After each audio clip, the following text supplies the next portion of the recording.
Hello दोस्तों, जय हिंद। कैसे हो? आशा करते हैं अच्छे होंगे। तो आज हम आपके लिए बीआरओ मैसन की स्पेशल क्लास 7 लेकर आए हैं।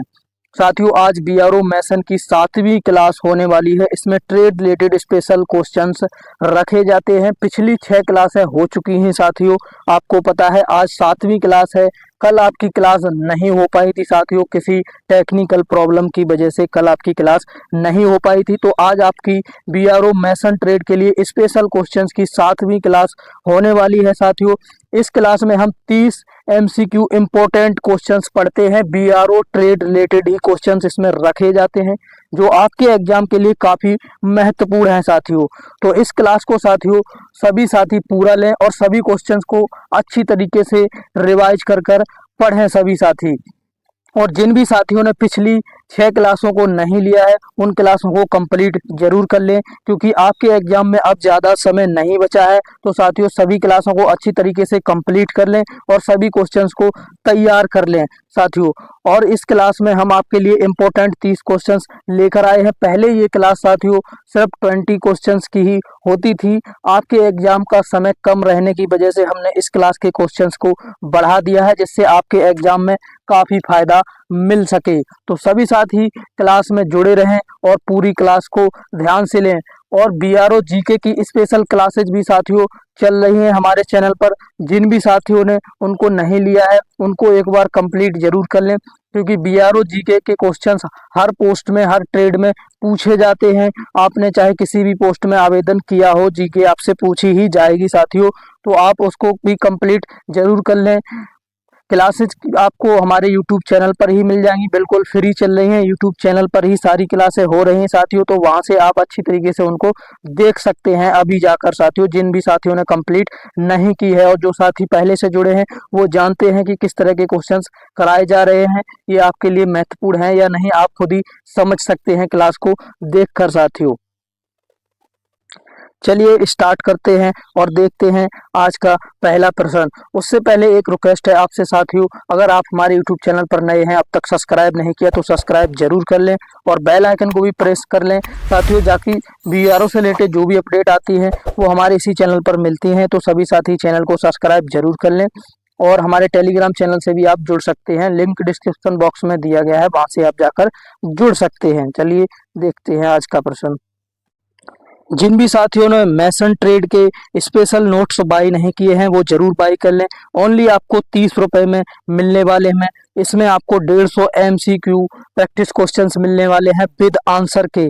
आपके एकदम ट्रेड रिलेटेड क्वेश्चंस ही काफी महत्वपूर्ण क्वेश्चंस हैं। इसमें स्पेशल क्वेश्चंस को साथियों रखा गया है, एकदम एग्जाम रिलेटेड क्वेश्चन ही। काफी साथियों ने इसको बाई किया है। अगर आपने अब तक बाई नहीं किया तो आप बाई कर सकते हैं। बाई कैसे करना है, इस व्हाट्सएप पर आप हमें पेमेंट करके स्क्रीनशॉट भेज सकते हैं। क्यूआर कोड कहाँ मिलेगा वो आपको हमारे टेलीग्राम चैनल पर मिल जाएगा, या फिर आप इस व्हाट्सएप नंबर पर मैसेज करेंगे तो यहाँ भी मिल जाएगा।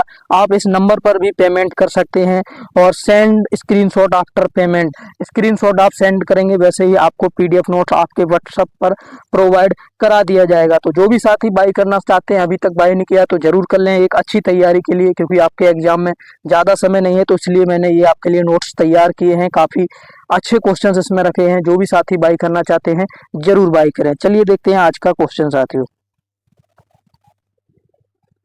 तो दोस्तों आज का पहला सवाल हमें दिया गया क्वेश्चन नंबर 1, ईंट की सामान्य मोटाई कितनी मानी जाती है?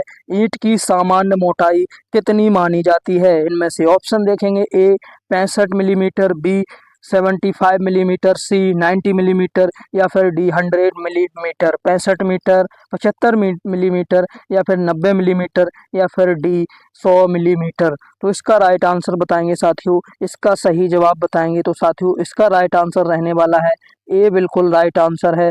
65 मिलीमीटर ईंट की सामान्य मोटाई मानी जाती है। कितनी मानी जाती है साथियों? 65 मिलीमीटर। नेक्स्ट क्वेश्चन देखते हैं साथियों।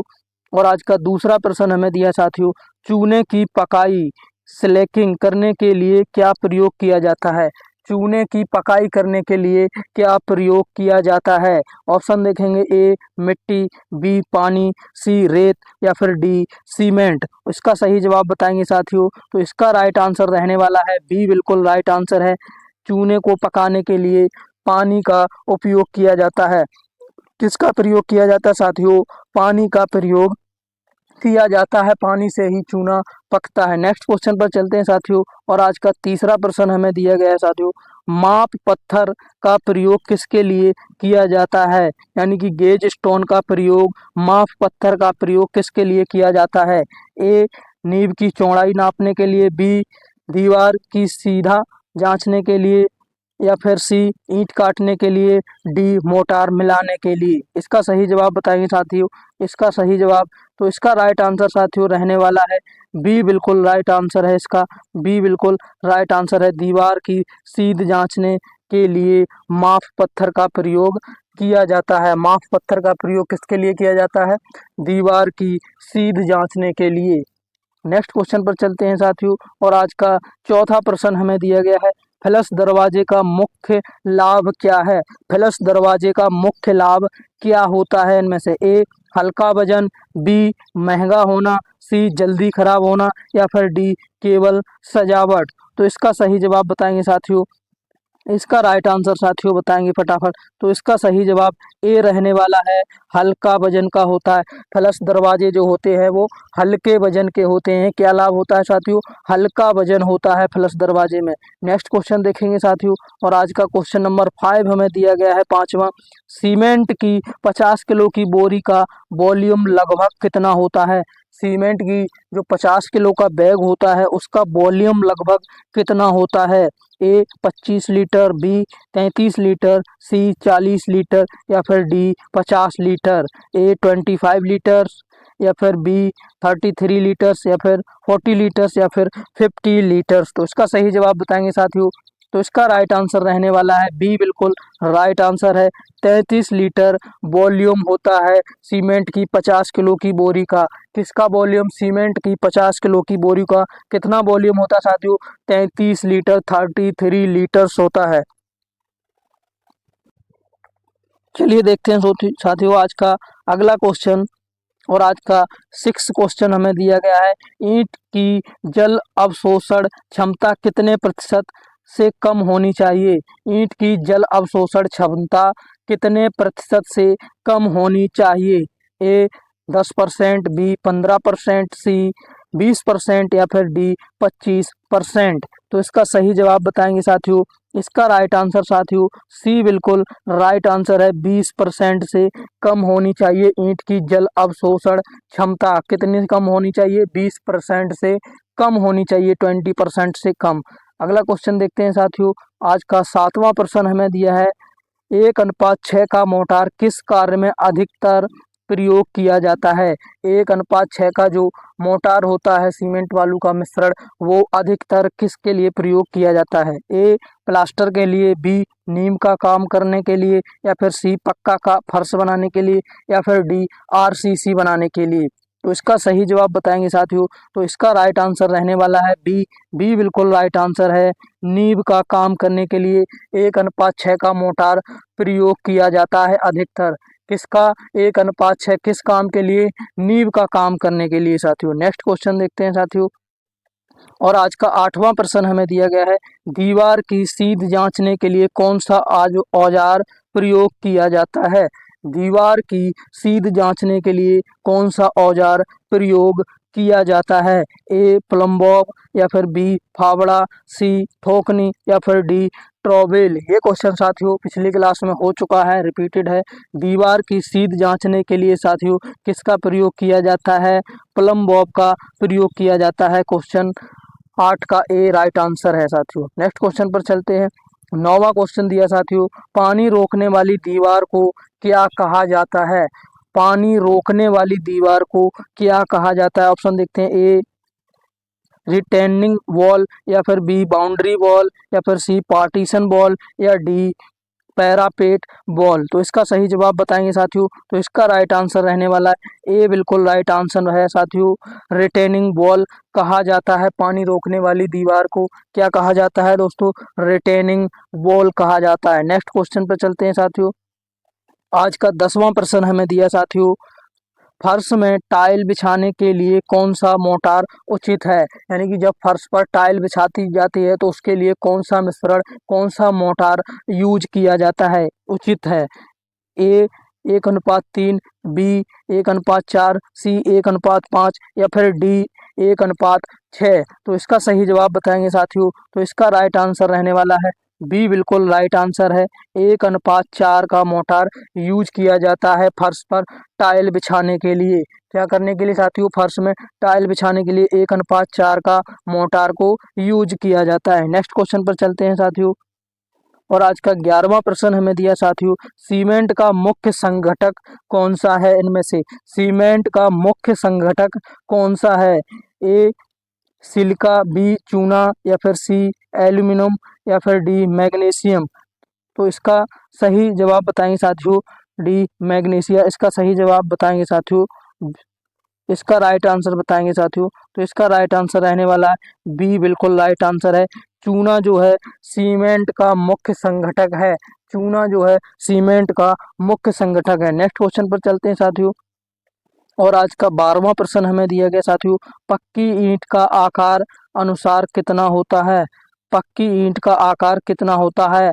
आईएस कोड के अनुसार पक्की ईंट का आकार कितना होता है? ए 19x9x9 सेमी या फिर बी 20x10x10 सेमी या फिर सी 23x11x75 सेमी या फिर डी 24x12x8 सेमी। तो इसका सही जवाब बताएंगे साथियों। सेमी का मतलब सेंटीमीटर है साथियों। इसका सही जवाब बताएंगे। इसका राइट आंसर रहने वाला है साथियों ए, बिल्कुल राइट आंसर है।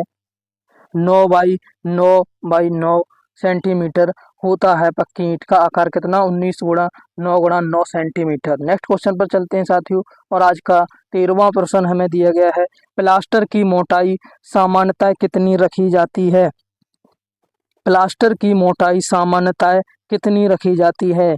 ए 6 मिलीमीटर, बी 12 मिलीमीटर या फिर सी 25 मिलीमीटर या फिर डी 50 मिलीमीटर। तो इसका सही जवाब बताएंगे साथियों। तो इसका राइट आंसर रहने वाला बी, बिल्कुल राइट आंसर है। सीमेंट प्लास्टर की मोटाई 12 मिलीमीटर रखी जाती है। कितनी रखी जाती है साथियों? 12 मिलीमीटर प्लास्टर की मोटाई। नेक्स्ट क्वेश्चन पर चलते हैं साथियों। और आज का क्वेश्चन नंबर 14 हमें दिया गया है, सीमेंट को जमने में प्रारंभिक समय कितना होता है? Initial setting time. सीमेंट को जमने में प्रारंभिक समय कितना लगता है? ए 10 मिनट, बी 20 मिनट या फिर सी 30 मिनट या डी 60 मिनट। इसका सही जवाब बताएंगे साथियों। तो इसका राइट आंसर रहने वाला है सी, बिल्कुल राइट आंसर है। 30 मिनट लगता है प्रारंभिक समय सीमेंट को जमने में। इनिशियल सेटिंग टाइम सीमेंट कितना? 30 मिनट साथियों। नेक्स्ट क्वेश्चन पर चलते हैं। और आज का 15वां हमें दिया गया है, आर्च में ऊपर की मध्य ईंट को क्या कहते हैं? आर्च में जो ऊपर की मध्य ईंट लगती है उसको क्या कहते हैं? ए स्प्रगर, बी की स्टोन या फिर सी वू स्क्वायर या फिर डी राइजर। तो इसका राइट आंसर बताएंगे साथियों। तो इसका राइट आंसर रहने वाला है साथियों बी, बिल्कुल राइट आंसर है साथियों। की स्टोन कहा जाता है आर्च में ऊपर की मध्य ईंट को क्या कहा जाता है? की स्टोन कहा जाता है साथियों। आज का अगला क्वेश्चन देखते हैं साथियों। और क्वेश्चन नंबर 16वां प्रश्न हमें दिया साथियों, ग्राउंडिंग किसे कहते हैं? ग्राउंडिंग किसे कहते हैं? मैसन के कार्य में ग्राउंडिंग किसे कहा जाता है? ऑप्शन देखते हैं, कंक्रीट डालना, बी ईंट भट्टा बनाना या फिर सी दरारों में मोटार स्लरी भरना या फिर डी ईंट को पानी में भिगोना। ग्राउंडिंग किसे कहते हैं? सही जवाब बताएंगे साथियों। तो इसका राइट आंसर रहने वाला है सी, बिल्कुल राइट आंसर है। दरारों में मोटार भरना ग्राउंडिंग कहते हैं। स्लरी भरना को ग्राउंडिंग कहते हैं। नेक्स्ट क्वेश्चन पर चलते हैं साथियों। और आज का 17 प्रश्न हमें दिया गया है, फर्श के लिए सबसे उपयुक्त पत्थर कौन सा है? फर्श बनाने के लिए सबसे उपयुक्त पत्थर कौन सा है? ए बलुआ पत्थर या फिर बी संगमरमर, सी स्लेट पत्थर या फिर डी ग्रेनाइट पत्थर। इसका राइट आंसर बताएंगे साथियों। इसका राइट आंसर रहने वाला है डी, बिल्कुल राइट आंसर है साथियों। ग्रेनाइट पत्थर फर्श बनाने के लिए सबसे उपयुक्त पत्थर माना जाता है। कौन सा साथियों? ग्रेनाइट पत्थर। नेक्स्ट क्वेश्चन पर चलते हैं साथियों।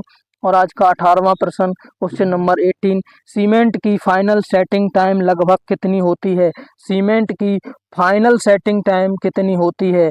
ए 2 घंटे, बी 4 घंटे, सी 8 घंटे या फिर डी 10 घंटे। तो इसका सही जवाब बताएंगे साथियों। तो इसका राइट आंसर बताएंगे साथियों। इसका राइट आंसर बताएंगे। तो इसका सही जवाब रहने वाला है साथियों डी, बिल्कुल राइट आंसर है इसका 10 घंटे। सीमेंट की फाइनल सेटिंग टाइम कितनी होती है? 10 घंटे। और सीमेंट की प्रारंभिक सेटिंग, इनिशियल टाइम सेटिंग कितनी होती है साथियों? तो वो आपकी 30 मिनट होती है। कितनी होती है? 30 मिनट होती है। दोनों क्वेश्चन को अच्छे से याद रखना है साथियों। फाइनल सेटिंग टाइम सीमेंट की तो 10 घंटे और इनिशियल सेटिंग टाइम पूछी जाए तो 30 मिनट। नेक्स्ट क्वेश्चन देखते हैं साथियों। और आज का 19वां प्रश्न नंबर 19 हमें दिया गया, ट्रोबोल का प्रयोग किस कार्य में किया जाता है? ट्रोबोल का प्रयोग किस कार्य में किया जाता है? देखते हैं साथियों इसका ऑप्शन, ईंट तोड़ने में, बी मोटार उठाने में और लगाने में, सी दीवार सीधी करने में या फिर डी छत बनाने में। तो इसका राइट आंसर बताएंगे साथियों। तो इसका सही जवाब रहने वाला है बी, मोटार उठाने और लगाने में ट्रोबोल का प्रयोग किया जाता है। ये क्वेश्चन रिपीटेड है साथियों, पिछली क्लास में हो चुका है शायद। नेक्स्ट क्वेश्चन पर चलते हैं साथियों। आज का 20वां प्रश्न दिया साथियों, इसका फोल्डिंग का प्रयोग कहाँ किया जाता है? इसका फोल्डिंग का प्रयोग कहाँ किया जाता है? ए फर्श साफ करने में, बी ऊंचाई पार करने में, सी नींव पकाने में या फिर डी पानी निकालने में। तो इसका राइट आंसर बताएंगे साथियों। तो इसका सही जवाब रहने वाला है बी, बी बिल्कुल राइट आंसर है। ऊंचाई पर काम करने के लिए किसका प्रयोग किया जाता है? इसका फोल्डिंग का प्रयोग किया जाता है। नेक्स्ट क्वेश्चन पर चलते हैं साथियों। और आज का 21वां प्रश्न हमें दिया साथियों, एक बैग सीमेंट प्लस 2 बालू 4 गिट्टी किस अनुपात का कंक्रीट है? यह किस अनुपात का मिश्रण बनाएगा? किस अनुपात का कंक्रीट है? ऑप्शन देखते हैं, ए M5, बी M10, सी M15 या फिर डी M20। तो इसका राइट आंसर बताएंगे साथियों। इसका सही जवाब साथियों, इसका राइट आंसर रहने वाला सी M15। M15 का अनुपात है। M15 का ये कंक्रीट अनुपात है। नेक्स्ट क्वेश्चन देखते हैं साथियों। और आज का 22वां प्रश्न हमें दिया साथियों, नींव की गहराई किस पर निर्भर करती है? नींव की गहराई किस पर निर्भर करती है? ए मजदूर की संख्या पर, बी मिट्टी की प्रकार और भार पर, सी दीवार का रंग पर या फिर डी मौसम पर। इसका सही जवाब बताएंगे साथियों। तो इसका राइट आंसर साथियों बी रहने वाला है, मिट्टी की प्रकार और भार पर नींव की गहराई निर्भर करती है। नेक्स्ट क्वेश्चन देखते हैं साथियों। और आज का क्वेश्चन नंबर 23 हमें दिया है साथियों, प्लास्टरिंग के बाद दीवार पर दरारें आने का मुख्य कारण क्या है? काफी इंपॉर्टेंट क्वेश्चन है साथियों। प्लास्टरिंग के बाद दीवार पर दरारें आने का मुख्य कारण क्या है? आप देखते होंगे आपके आसपास मकान पर अगर प्लास्टर हुआ है उसमें हल्की सी दरारें पड़ जाती हैं, तो वो किस लिए पड़ती हैं? उसका कारण क्या होता है? ए ज़्यादा पानी के कारण, बी जल्दी सूखना या फिर सी मोटा प्लास्टर या फिर डी ये सब, इन सब की वजह से। तो इसका राइट आंसर बताएंगे साथियों। तो इसका राइट आंसर है डी, इन सब की वजह से, ज़्यादा पानी की वजह से, जल्दी सूखने की वजह से और मोटा प्लास्टर की वजह से दीवार में, प्लास्टर पर दरारें पड़ जाती हैं साथियों। नेक्स्ट क्वेश्चन देखते हैं। और आज का क्वेश्चन नंबर 24 हमें दिया साथियों, लाइन डोरी का प्रयोग किसके लिए किया जाता है? लाइन डोरी का प्रयोग किसके लिए किया जाता है? ए सीमेंट मिलाने के लिए, बी सीधी लाइन बनाने के लिए या फिर सी माप निकालने के लिए या फिर डी दीवार तोड़ने के लिए। तो इसका राइट आंसर साथियों बताएंगे। तो इसका राइट आंसर साथियों बी है, सीधी लाइन बनाने के लिए लाइन डोरी का प्रयोग किया जाता है। नेक्स्ट क्वेश्चन पर चलते हैं साथियों। और आज का 25 क्वेश्चन हमें दिया साथियों, पक्का फर्श डालने से पहले कौन सी परत दी जाती है? पक्का फर्श डालने से पहले कौन सी परत दी जाती है? ए पीसीसी या फिर बी प्लास्टर, सी मोटार या फिर डी टाइल। तो इसका राइट आंसर बताएंगे साथियों। इसका राइट आंसर बताएंगे। तो इसका सही जवाब साथियों ए रहने वाला है। ए बिल्कुल राइट आंसर है। पक्का फर्श डालने से पहले पीसीसी की परत बनाई जाती है साथियों। किसकी? पीसीसी की परत। काफी इंपॉर्टेंट क्वेश्चन है साथियों। साथियों इन सभी क्वेश्चंस को आप अच्छी तरीके से याद करें। अगर एक बार में आपको क्वेश्चन समझ में नहीं आते हैं तो क्लास को आप दोबारा से रिवाइज कर कर देख सकते हैं और सभी क्वेश्चंस को अच्छी तरीके से तैयार कर सकते हैं, क्योंकि आपके एग्जाम में ज़्यादा समय नहीं है साथियों। तो सभी साथी इन क्वेश्चंस को अच्छी तरीके से तैयार कर लें। और जिन भी साथियों ने BRO GK के स्पेशल नोट्स बाई नहीं किए हैं तो ज़रूर बाई कर लें। उसमें जिन भी साथियों ने BRO GK के स्पेशल PDF नोट्स बाई नहीं किए हैं तो ज़रूर बाई कर लें। ओनली 80 रुपये में आपको मिलने वाले हैं। इसमें आपको 250 MCQ practice question with answer के मिलने वाले हैं। इसमें GK के स्पेशल क्वेश्चंस रखे हैं, BRO GK के स्पेशल क्वेश्चंस रखे गए हैं। तो जिन भी साथियों ने बाई नहीं किए हैं ज़रूर बाई कर लें। आपके एग्जाम के लिए काफ़ी महत्वपूर्ण साबित होंगे ये। अगर आप इनको बाई कर लेते हैं तो आपकी तैयारी में और अच्छे से हो जाएगी। तो साथियों जिन भी साथियों ने बाई नहीं की बाई जरूर कर लें। बाई कैसे करना है आप हमारे टेलीग्राम चैनल पर जाकर देख सकते हैं। आपको QR कोड मिल जाएगा, पेमेंट करके आप बाई कर सकते हैं। चलिए देखते हैं आज का नेक्स्ट क्वेश्चन साथियों। और आज का अगला प्रश्न हमें दिया साथियों 26वां प्रश्न। ईंट चिनाई में दीवार की मजबूती बढ़ाने के लिए क्या रखा जाता है? ईंट चिनाई जब होती है तो दीवार की मजबूती बढ़ाने के लिए क्या रखा जाता है? A दरार, B बांध, या फिर C छेद, या D चूना। तो इसका सही जवाब बताएंगे साथियों। तो इसका राइट आंसर रहने वाला है B, बिल्कुल राइट आंसर है। बांध रखा जाता है, यानी कि बॉन्ड जो होता है उसे रखा जाता है ईंट चिनाई की दीवार में मजबूती बढ़ाने के लिए। नेक्स्ट क्वेश्चन देखते हैं साथियों। आज का 24/7 हमें क्वेश्चन दिया है साथियों।